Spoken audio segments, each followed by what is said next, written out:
What up, squad? So, checking out some stock recaps today.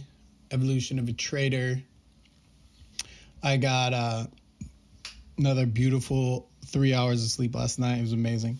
But I'm really feeling confident in my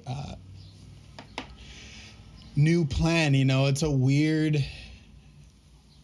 Before I get into that, I'll just recap the trades really quick. I had a bunch. I had 7 stocks on my list, like 4 new ones for the day. This bad boy was up on some pretty decent news. So I knew it to be a runner in the past. And then I saw, so in the pre-market it traded $1 million, and then that first candle was fucking another $1 million. And I was just like, okay, this is the one I'm going to be watching. And so I saw that crazy looking, I don't even know what you want to call it. But I saw that first candle right there. I don't really know what it's called. If anybody pro is watching this, they're probably like, you fucking idiot. Anyway, I know that it just shows a lot of equality. Like there's a balance. There was a shitload of buyers and a shitload of sellers, and then the next candle was green. So I just had a good feeling about it being a pretty strong runner. And showing some bullish movement in these next, in the market open. And so I took that first trade, waited for the dip, like my plan. It did dip down a little bit lower than I wanted it to, or than I was expecting. So I ended up holding out a little bit, but then as soon as it jumped up, the goal is to try and grab 20 cents a trade, and unless it's obviously shooting up like crazy and I get lucky, like I was saying in my last video. But yeah, those pullbacks, hop out 20 cents, because 500 shares is $100. And then the same thing happened with this one right here. It was starting to show a little bit of a pullback in these first 5 candles, I thought, at least. Of course, it starts running up here, but what it also was doing was moving up and down a lot in that 1 minute. So once I saw it drop down immediately, I got out, or I got in, because I was anticipating it to, even if it went back down, I was anticipating it to kind of bounce up a little bit and then go back down. But what it ended up doing was just going through the roof. And, I missed out on 40, 50 cents on that one. But if that wasn't, that's not something that was on my mind. What was on my mind was just grab that 20 cents, like I always have been doing, or like my plan is, and not get greedy, get out kind of situation.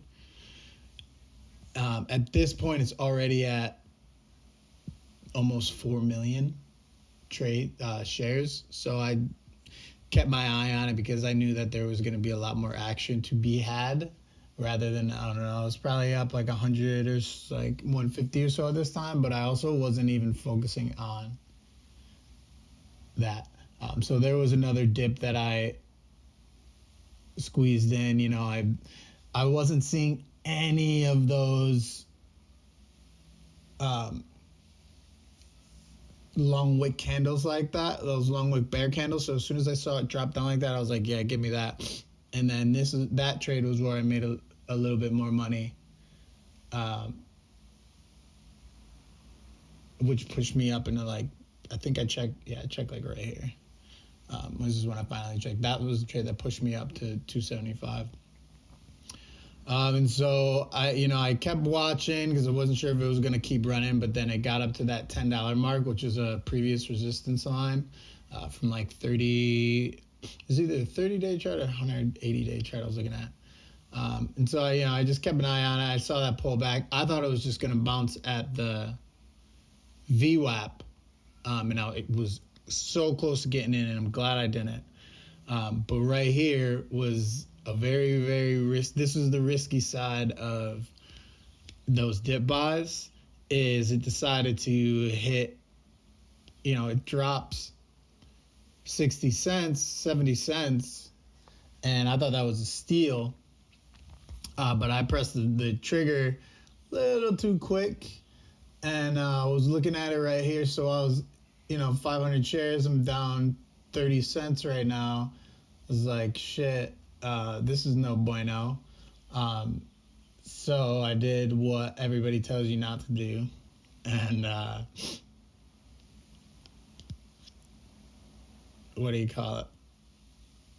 Split the difference, average down on my size, because I just felt like, and I could have been wrong, terribly wrong. I could have been terribly wrong, but I just thought that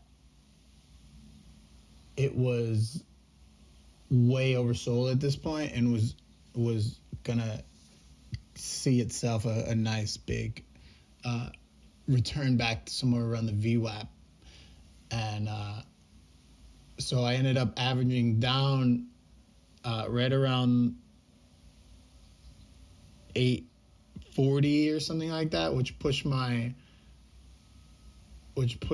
average to 8.6. So that was like a saving grace for me, because otherwise I would have been down way more than I wanted to be.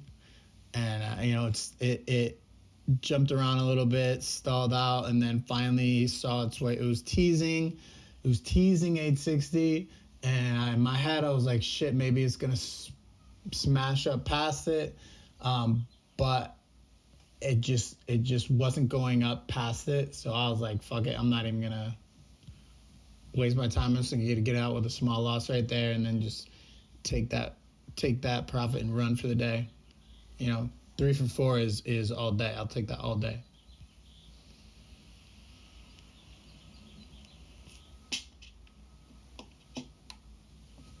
And then at that point, it was just reinforcing that don't waste your time. Don't sit here and spend all day trading, make your profit and get out and go. And I'm trying to reinforce that into my brain cells. So that was it.